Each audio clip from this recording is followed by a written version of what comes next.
The Santa Teresa Institute was known for the academic excellence and disciplinary rigor that characterized its classrooms. Located on the outskirts of a medium-sized city, it was home to some of the most promising students in the region. Future leaders, academics and professionals were forged within its walls, and its teaching staff included committed and renowned professors.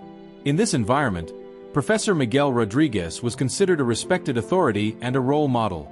At 46 years old, Miguel had dedicated most of his professional life to teaching literature and philosophy. He was a serious-looking man, always impeccably dressed in well-ironed shirts and sober-colored ties.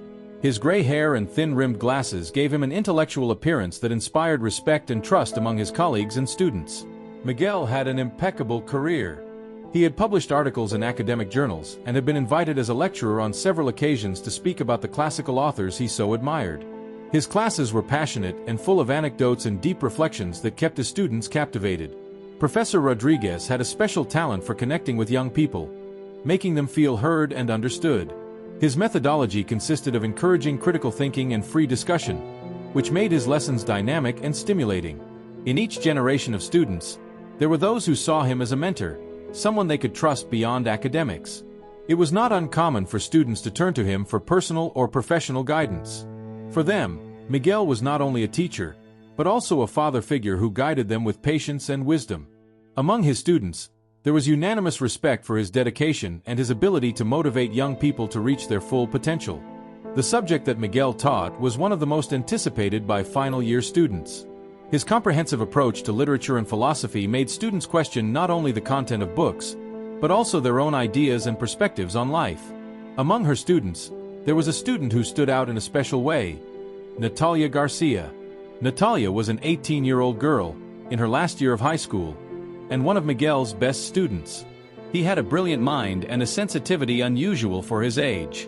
She was known for her ability to analyze complex texts and her ability to express profound ideas with clarity and coherence.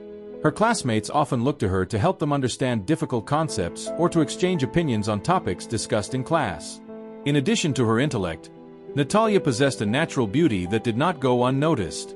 She was tall and thin, with brown hair that fell in soft waves over her shoulders.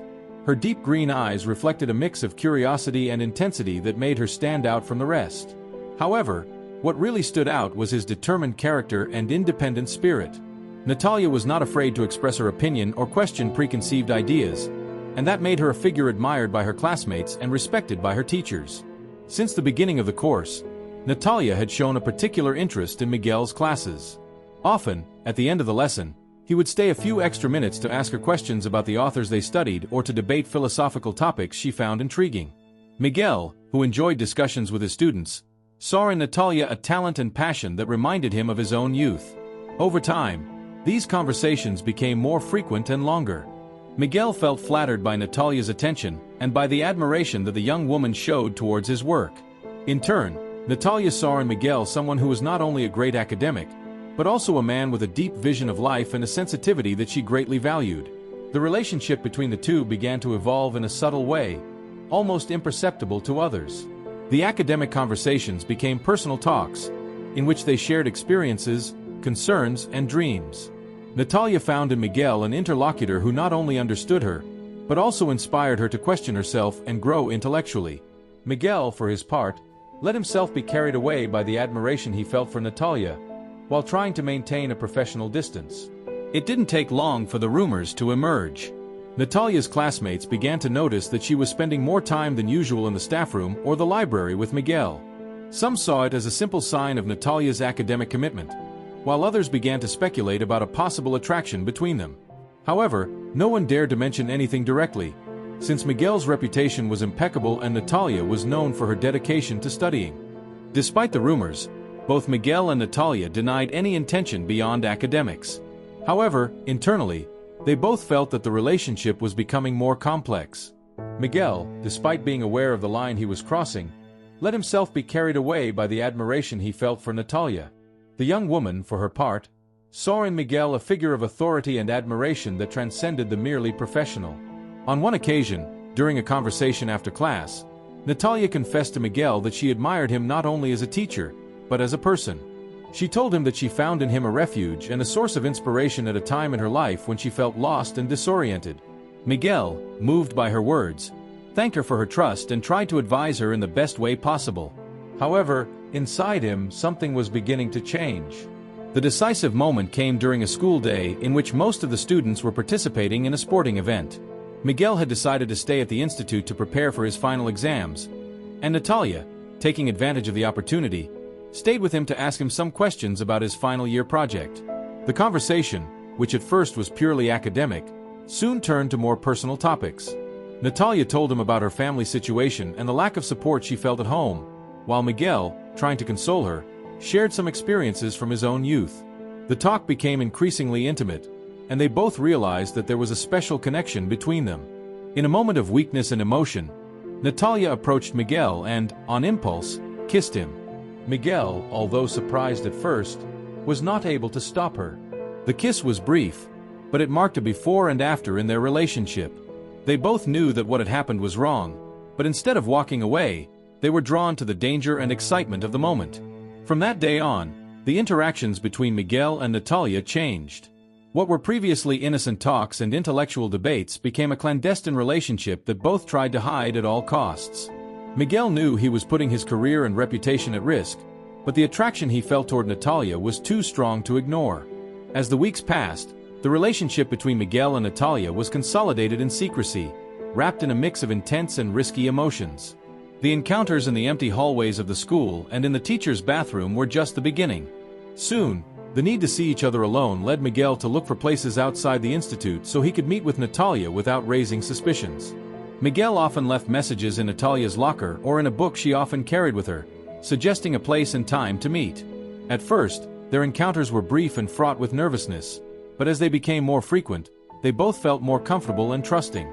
They opted for discreet cafes on the outskirts of the city or uncrowded parks. Despite the apparent tranquility of these places, the paranoia of being discovered was always present, and that tension added a touch of adrenaline to each date. Natalia was attracted to Miguel not only because of the age difference, but also because of the feeling of being understood on a deep level. With Miguel, Natalia could talk about topics that she did not share with her friends or family, and that made her feel special and valued. Miguel, for his part, was trapped in an emotional whirlwind that he could not control. Although he was aware of the consequences of his actions, his relationship with Natalia offered him a kind of escape from his monotonous and routine life. The meetings in the teacher's bathroom became a kind of secret ritual between the two. Miguel and Natalia had become experts at finding times when the school hallways were empty, whether during staff meetings or periods between classes. The excitement of forbidden encounters, combined with the constant risk of discovery, made every moment together intense and adrenaline-filled. They had developed a carefully planned routine. Natalia used to send a discreet text message to Miguel, indicating that the way was clear. Miguel then left his office and headed to the teacher's bathroom, where Natalia was waiting for him. Once inside, they closed the door and let themselves be carried away by the emotion of the moment, aware that they had little time before someone could appear.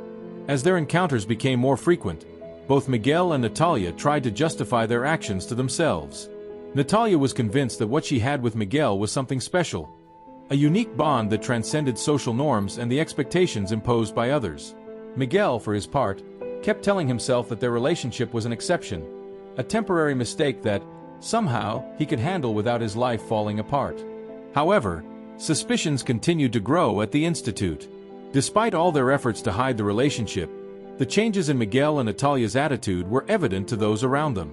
Miguel became increasingly nervous and distracted in his classes, and Natalia became increasingly distant from her friends, spending long periods of time alone or in the library. A group of teachers began to comment among themselves about the rumors that were circulating. Although no one had concrete evidence, the closeness between Miguel and Natalia had raised suspicions, and some of Miguel's colleagues began to view him with suspicion. One of the most senior professors, aware that any accusation without evidence could be devastating for Miguel's career, chose not to take direct action and decided to wait to see if the rumors would fade. On the other hand, Natalia's classmates also began to notice her evasive attitude and lack of interest in socializing. Some tried to approach her to ask what was happening, but Natalia simply responded vaguely or diverted the topic. The situation became increasingly untenable, and the pressure on both of them grew as rumors spread through the halls of the institute. At home, things were not going well either. Natalia's father, Ricardo Garcia, had noticed changes in his daughter for some time. Natalia had become more reserved and distant, and avoided family conversations. Ricardo, a man of strong character and a strict sense of discipline, cared about his daughter's well-being and was not willing to ignore the changes he saw. Ricardo began to question Natalia more frequently, trying to find out what was happening to her. At first, Natalia tried to reassure her father, telling him that she was just stressed about final exams and the responsibilities of her last year of high school. However, Ricardo was not satisfied with her answers and continued to observe her suspiciously. Over time, Ricardo decided to take more drastic measures. He began to go through Natalia's belongings, looking for any clue that would tell him what was happening in his daughter's life. In one of these inspections, he found a book by Miguel Rodriguez with a dedication on the first page. The dedication, although seemingly innocent, made him think that something else was happening between the professor and his daughter. Determined to get answers, Ricardo confronted Natalia directly. The conversation turned into an interrogation in which Ricardo demanded to know the truth about his relationship with the professor. Natalia, feeling cornered and overwhelmed by her father's pressure, tried to deny everything, but Ricardo was not willing to accept lies. The situation became increasingly tense, until finally Natalia, in tears, confessed what had been happening. Natalia's revelation was a devastating blow for Ricardo. She felt her entire world crumble when she realized that her daughter had been seduced by a man to whom she had entrusted her education. Fury and a sense of betrayal mixed in his mind, and Ricardo decided he couldn't let Miguel get away with this. Instead of going directly to the police, Ricardo chose to plan a personal revenge. He considered that the justice system would not be enough to punish the professor for what he had done, and the idea of taking action on the matter began to obsess him. Ricardo's fury drove him to a state of desperation in which revenge became his only priority. He began to keep an eye on Miguel, following his movements and taking note of his daily routines. Ricardo knew that he couldn't make a mistake, since any mistake could alert the teacher or put his daughter's safety at risk. For weeks, he studied Miguel's habits and meticulously planned the perfect time and place to execute his plan. Ricardo Garcia had spent weeks planning his revenge against Professor Miguel Rodriguez.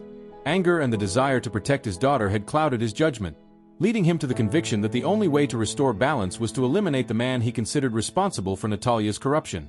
Justice, in his eyes, was insufficient and slow. Ricardo was determined to take matters into his own hands. He had analyzed each of Miguel's movements, from his arrival habits at school to his visits to the local supermarket and his afternoons at the library. He observed that Miguel often stayed late working in his office at the institute, preparing classes or reviewing exams.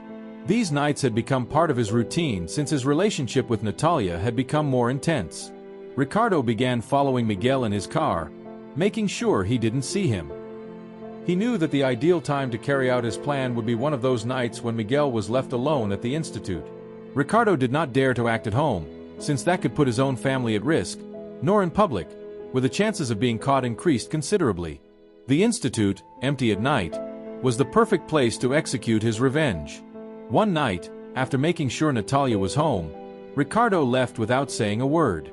He had with him a gun that he had purchased illegally from a contact who owed him a favor.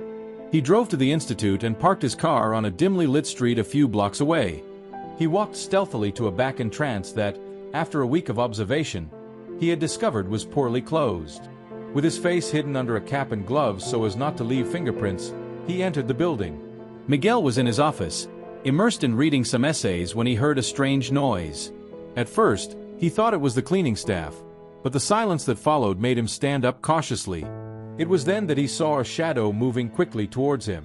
Ricardo burst into Miguel's office with the force of his accumulated rage. Ricardo's face was a mask of fury, and without saying a word, he pushed Miguel against one of the walls.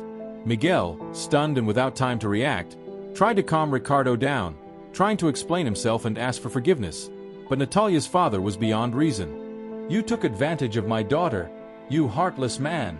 Ricardo shouted as he pulled out the gun. Miguel tried to defend himself, pleading and denying his intentions, but Ricardo's words were short and full of anger. The situation escalated quickly, and the argument turned into a physical fight. In the middle of the struggle, Ricardo lost control of the weapon for a moment, which gave Miguel an opportunity to try to escape. However, Ricardo chased him through the dark hallways of the institute, and in a desperate act, he shot him. The bullet hit Miguel, who fell to the ground. Ricardo, panting and with a completely clouded mind, approached the professor's body. The echoes of gunshots echoed through the empty hallways, and the silence that followed was overwhelming. Miguel, with his last strength, tried to speak, but the words were drowned in a thread of voice. Ricardo, seeing him in that state, felt a mixture of relief and emptiness. He had done what he had come to do. He stood for a few seconds, looking at Miguel's lifeless body before hurriedly leaving the institute. However, Ricardo's plan was not as perfect as he had imagined. One of the institute's teachers, who had returned unexpectedly to pick up some documents he had forgotten, heard the shots and called the police. When officers arrived at the scene, they found Miguel's body and traces pointing to a back exit.